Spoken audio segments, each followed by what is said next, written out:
Hey, this is Wesley Todd with Florida Prison Consulting. I want to talk to you guys about the true state of conditions in the Federal Bureau of Prisons today.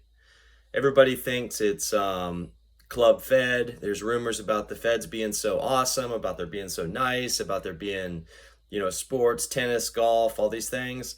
I want to tell you the truth about the feds. I've been to approximately 26 different locations of incarceration, and I've been around the entire federal system almost. I can list off the places I've actually been. I've been to San Diego, MCC. I've been to Coleman, FCI, Oklahoma City, and I'm going to tell you in the order that I went to them and even the return trips. After Oklahoma, Victorville, California, USP. Then I was in Lompoc Medium. Then I was in Lompoc Work Camp. Then I went back to the Lompoc Medium. Then I went and I flew to it was a private prison out of Vegas where I was there for a month waiting to go to Seattle SeaTac. I was in Seattle SeaTac. I was shipped out by private airplane in Seattle SeaTac back to Las Vegas for another month. I went from there to, I think it was Chicago. I was there when actually R. Kelly was actually getting locked up in Chicago. I went to Oxford, Wisconsin. I went to Sandstone, Minnesota. Then I went back to Oxford, Wisconsin. Then I went to Terre Haute, Indiana. I went to, there was a couple more trips through Oklahoma City. And then I went to Yazoo, Mississippi medium. No, I take that back. Yazoo, Mississippi low. Then I went to the Yazoo, Mississippi USP. And then I went from there to the West Palm Beach work release, actually run by the Salvation Army. And I'm going to tell you the state of conditions in these different facilities. Coleman, it's outside of Orlando, and it's got really, really bad water leaks everywhere. Anywhere from the library to the dorms, there's literally water running through the ceilings onto people's beds. The water's not even the worst problem. The worst problem is the black mold. There's black mold in all the ventilation AC systems, and whenever the AC shuts down and then kicks back on, any of the AC vents that are actually above a bunk bed, you'll see popcorn-sized black mold covering the entire bunk bed when that AC kicks back on. It's literally unreal. These guys can't breathe. These guys are struggling to breathe. They're clearing their throats constantly. It's really, really just dangerous. The conditions there are just horrible. Then let's see, the conditions in Oklahoma City are really rough as well. It's really moldy. It's really nasty. They put all the different custody levels all together, so you could be in the same dorm while waiting to transfer with, you might be a work camp release person, with a really low crime, and you're in there with lifers that, triple murder, homicide, all types of criminals, all in the very same dorms together. It's really, really crazy how this is run. Victorville is just really super depressing and nasty. Lompoc, I can't believe that place is still open. Lompoc Work Camp, one of the guards that's actually in charge was actually, he stole the walnut trees. He was using the inmates to harvest them. He was using the BOP's equipment. He stole the walnut trees from a 40-year-old farm and sold the wood to Mercedes-Benz for their cars. Can you freaking believe that? The officers were stealing cattle. They were stealing meat. They have like a butcher school there where they teach people how to butcher animals. But the only real purpose of that was to steal the meat, because they also have a dairy. So they have all these little baby Black Angus cows, and the officers were loading up these cows and selling them at auctions and things. It was just unbelievable, the amounts of theft. The officers were loading up, going right to the warehouse where they were delivering in all the food. The officers were loading the food up in their trucks, selling it to restaurants for 10 cents on the dollar. Like, unbelievable. This is just like crazy stuff. They had these at the work camp. They had this. They had a maintenance department. I was actually in for a little while, a short time, and they bought these gopher killers. I think they paid $6,500 each, or some really, really high number, for just basically a Briggs and Stratton motor that pumped exhaust fumes into the ground. It was just because, and the only reason they bought all these machines was they were trying to use up their budget. Every year they have a certain amount of budget. If they don't use it up, they don't get the same budget the next year. So they're making all types of frivolous purchases of taxpayer dollars, and it's just absolutely ridiculous. Like the waste, the corruption is just intense. And this goes on throughout the entire Bureau of Prisons. But the one place I'll touch on that's actually the worst is Yazoo, Mississippi. There, they were stealing, I would say, probably 75% of the food. The officers were. They were selling it to local restaurants.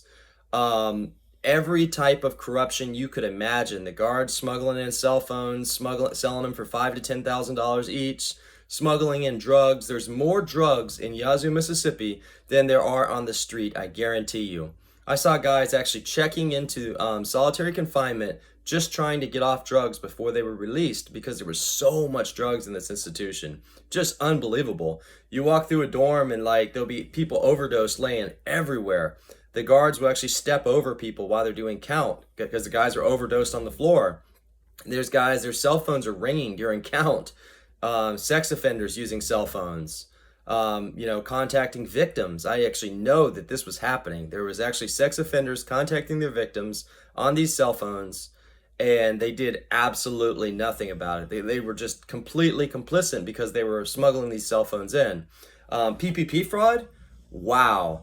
They hit PPP in the tens of millions of dollars. I mean, one inmate getting 40 to 60,000, if not more, with PPP fraud using these cell phones. Just the crime and complicity in Yazoo City was just unbelievable. The guards, they would come in and they would use like gang slang for the other gang members that were locked up. So you can tell, a lot of these guards were actually gang members themselves. And it was just unbelievable, the amount of corruption. There was only a couple staff members there that weren't complicit in the corruption. And there was one female officer, they called her Shakedown Shorty, and she would go up in the ceilings and she would just find hundreds of cell phones and things, and she would actually smash them in the lieutenant's office. And she would say the reason she was smashing them was so that the officers wouldn't resell them. Because what the officers would do, they would sell a cell phone for 5,000 or 10,000. They would send their buddy in to go get the cell phone and seize it. Then they would turn around and sell the same cell phone to the next dorm. I mean, they were so dirty. It was just unbelievable. I mean, I've never seen so much drugs. Synthetic drugs was huge. K2. And these guys get stuck like statues. They'll be urinating their pants. They'll be swimming on the bathroom floors. I mean, it's literally so out of control within the Federal Bureau of Prisons. It's just such a show. The RDAP, the Drug and Alcohol Rehabilitation Program, is absolutely fake. Everything about these prisons is so fake. It's government employees that are stealing billions and billions of dollars of your taxpayer money right now. As soon as I actually got out, I immediately called the Senate Judiciary Committee. I was interviewed 4 or 5 times about this, and then the director just a few days later was actually fired by the same office I was talking to, Dick Durbin's office. So I hope I had a part in that. I have had a part in about 26 officers in just one institution being arrested. And I did immediately also call all other branches of government to pertain to corruption and things. But Yazoo, Mississippi definitely takes the lid for the most corruption I've ever seen or ever even dreamed or could imagine within the Federal Bureau of Prisons. Just unbelievable. If you're a white collar inmate and you're getting ready or you're about to be sentenced or you're going through the process and you're expecting possible prison, you better have somebody that can fight for you while you're inside, because I'm telling you, the grievances don't work. I've done them all. I've sued the feds so many times. I've filed hundreds and hundreds of grievances. They don't work. What you need somebody dedicated like me that has relationships with people in Congress and people in Senate that can fight for you. Because when you're dealing with situations, I'll give you one situation. They had a guy there. He's actually one of my really good friends. And this guy was just a little bit, he was an older gentleman. And he used to always think that the inmates were throwing powder on him. So he would just randomly walk up to somebody and choke them out. And the guards thought it was funny. He had choked out, 15, 20 inmates on the compound. He was in unicorn. He actually held a big pair of scissors up to somebody's throat and told him he was going to cut their jugular. And this is at a low. And the guards thought it was funny, so they kept allowing it, and they kept putting him in cells where he could, harm other inmates.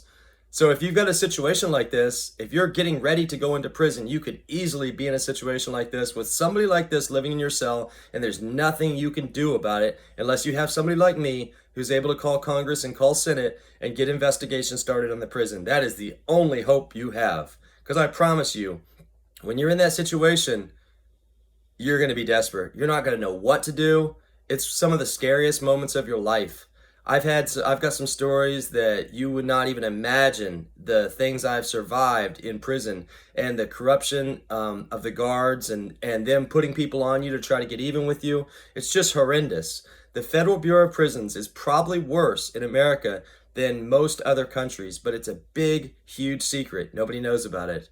So if you need help with lobbying, if you need help with prison consulting before you go to prison, but especially lobbying while you're in there, don't underestimate what the Federal Bureau of Prisons is going to be like, because it's going to be really, really bad. It's not, you're going to probably make it through it. 99% of the people do make it through it. But when you're going through situations like this, it sure is good to have somebody on your side that can fight for you. I'm doing it for other celebrities. I'm doing it actually for Tiger King right now and other people. I'm actually thinking about representing somebody really, really high up really shortly. It'll be a big celebrity case. I don't want to speak on it yet until it happens, but you need somebody like me fighting on your side that knows the system and that knows how to fight back.